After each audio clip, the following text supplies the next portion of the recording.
Assalamualaikum warahmatullahi wabarakatuh. Selamat pagi, siang, dan sore malam teman-teman mahasiswa dimanapun kalian berada. Hari ini kita masuki pertemuan ke-11 di mata kuliah Ekonomi Industri Halal. Hari ini kita akan membahas terkait dengan halal fashion bersama saya, dosen pengampu Fadli Sukawiryanto.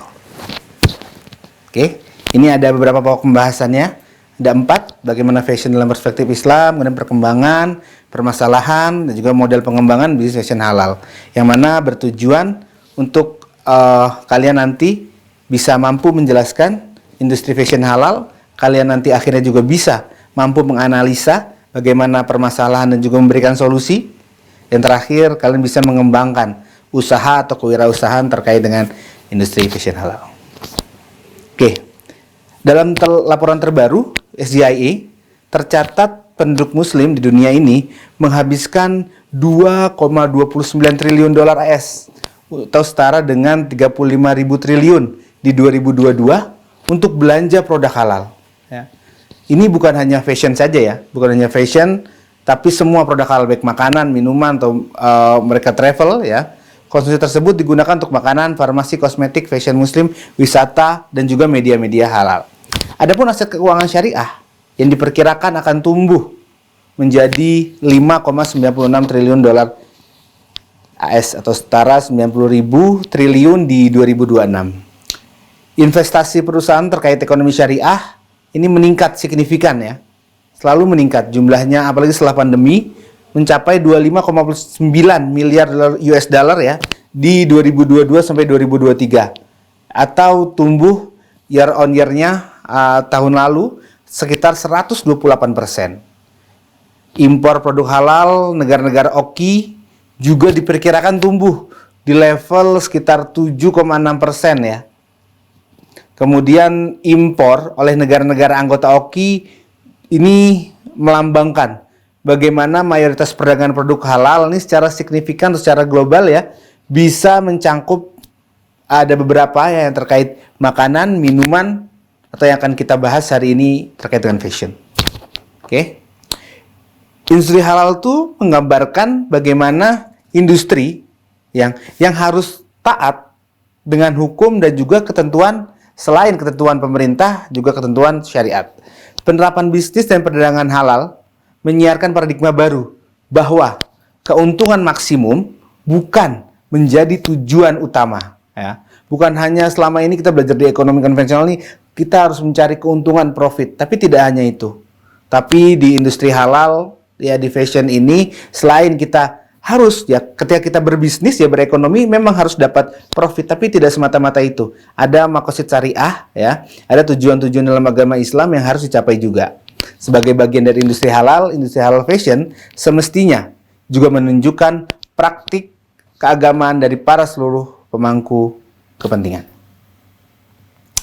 Nah, model fashion halal ya, ini dikembangkan untuk ngikutin standar agama ya. Tidak transparan ya, tidak transparan dan juga menampilkan look tubuh ya. Kemudian dengan mempertimbangkan lingkungan sekitar, mode halal yang sesuai dengan budaya Indonesia dapat dikembangkan tanpa kehilangan makna, menyembunyikan aurat melalui ajaran-ajaran agama. Ini di sini kita bisa lihat ya contoh-contoh dari beberapa, ada Jakarta Muslim Fashion Week ya. Ini pakaiannya tertutup ya, tidak transparan gitu ya. Oke, next. Oke. Fashion ya adalah cara hidup masyarakat yang populer pada periode tertentu dan dipengaruhi oleh budaya dan waktu tertentu. Jadi fashion ini ada periodenya, gitu ya, ada waktunya. Dipengaruhi juga oleh budaya dan waktu tertentu. Ada budaya timur, orang ketimuran. Nah, dalam hal ini halal fashion. Halal fashion ini harus sesuai dengan budaya kita. Budaya halal yaitu tertutup ya. Trexel dan Stone menggambarkan fashion sebagai gaya yang diadopsi dan digunakan oleh mayoritas kelompok dalam periode tertentu. Jadi, fashionnya harus mayoritas, harus oleh banyak orang, bukan cuma satu orang, dua orang. Oke? Dalam buku mereka, dalam bukunya Trexel, fashion istilah ini menunjukkan bahwa kehidupan sehari-hari seseorang adalah bagian dari fashion. Kualitas industri halal dimaksudkan untuk semua orang, tidak hanya muslim ya. Jadi yang boleh yang pakai kurta, kita laki-laki ini ada kurta atau ada gamis ya, bahkan boleh siapapun pakai. Atau baju muslim yang kita kenal baju koko gitu ya. Di Indonesia ini boleh dipakai oleh siapapun. Oke, next. Dari data BPS menunjukkan bahwa industri fashion memiliki kontribusi yang signifikan ya terhadap PDB. Tahun 2016 saja contohnya. Sektor ini menyumbang sekitar 18,1% atau sekitar 166 triliun terhadap PDB Indonesia. Industri fashion juga menjadi penyumbang utama dalam ekspor ekonomi kreatif dengan 56% dari total ekspor. Jadi banyak barang-barang yang diekspor tuh dari barang-barang fashion. Meskipun demikian, pangsa pasar global industri fashion Indonesia masih kecil, hanya sekitar 1,9%. Hal ini menunjukkan adanya potensi sebenarnya yang sangat besar di sektor ini, di sektor fashion ini, untuk menghasilkan dampak ekonomi yang lebih besar, menguasai pangsa pasar global yang lebih besar. Perlu terus diperluas dan mengoptimalkan industri fashion di Indonesia. Oke, next. Nah, ini kita bisa lihat ya, bagaimana di Databox produk yang paling banyak dibeli di e-commerce dan toko fisik ya. Ini nomor 2 adalah fashion ya. Yang nomor pertamanya itu ada di bahan makanan segar ya. Ada di bahan makanan segar, fashion ini di kedua. Diikuti yang lainnya ada elektronik ya atau mobile gawai ya.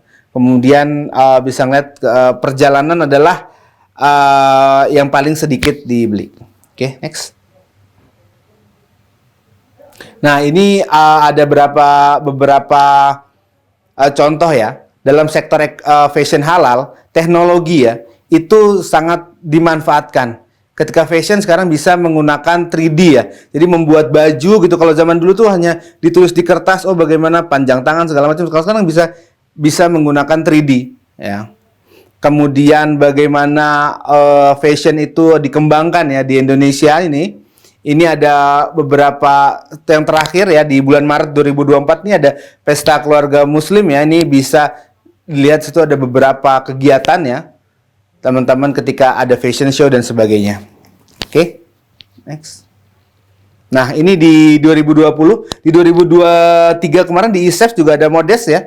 Modest Fashion. Jadi di ISEF ini salah satu hajatan besarnya ekonomi syariah ya yang diadakan di Indonesia ini. Nah, ini ada fashion show halal gitu ya. Fashion show pakaian-pakaian yang masuk kategori ke industri halal. Oke, next. Nah, kita sekarang melihat peluang dan tantangan ya. Sebagai negara yang mayoritas muslim, Indonesia ini memiliki potensi besar. Tadi peluangnya potensi besar. Siapa sekarang yang tidak memakai pakaian gitu lah ya. Sekarang semuanya memakai pakaian gitu ya. Nah, kita kembangkan gitu ya di negara Indonesia ini bagaimana pakaian-pakaian tadi sesuai dengan syariat-syariat Islam di Maqasid Syariah ya. Tantangannya apa? Ya. Ada beberapa tantangan. Yang pertama terkait dengan literasi. Ya, literasi masyarakat terkait dengan fashion halal gitu ya. Oh, apakah kerudung saja itu termasuk fashion halal? Belum tentu kalau dia masih menonjolkan lekuk tubuh ya, kemudian masih menonjolkan beberapa bagian tubuh, itu belum masuk ke fashion halal. Yang tertutup, tidak menonjolkan beberapa bagian tubuh, itu juga salah satu contoh dari industri halal. Next. Nah, ini tadi ya, di beberapa kegiatan ya di ISEF 2023 nih ya, kita bisa melihat gitu ya, kita bisa melihat terkait dengan fashion show halal gitu ya. Bagaimana di sana di fashion show itu selain mereka menampilkan baju-baju bagus ya, itu di sana juga kita bisa membeli ya. Kita bisa coba misalnya dari salah satu brand, saya sebut saja Dian Pelangi. Dian Pelangi mengeluarkan satu brand baru gitu ya. Kita juga bisa beli barang-barang fashion tadi gitu ya di tempat fashion show. Oke, next. Baik, teman-teman sekalian, dimanapun kalian berada, setelah ini kalian bisa membaca referensi-referensi lainnya selain apa yang saya sampaikan dari master plan, dari SCII, itu ada beberapa dari jurnal dari Damayanti dan juga Kadir ya. Kalian bisa membaca baik di perpustakaan ataupun di ruang baca virtual lainnya. Silakan kalian mengupgrade diri kalian dengan bajak membaca ya, karena membaca adalah jendela dunia. Terima kasih, sampai berjumpa di pertemuan selanjutnya. Assalamualaikum warahmatullahi wabarakatuh.